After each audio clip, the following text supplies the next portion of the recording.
Kosovo bediening is 'n evangeliebeweging wat deur Jesus Christus in die lewe geroep is, om dwars deur Suid-Afrika te beweeg en siele tot redding te roep.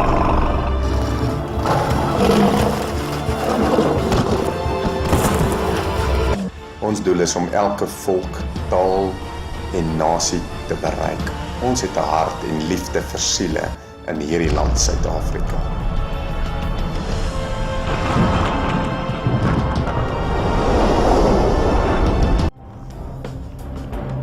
Ons is vissers vir Jesus.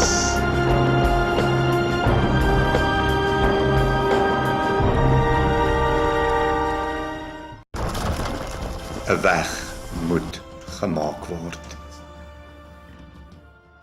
En ongeregtigheid moet uit mense se lewens verwyder word.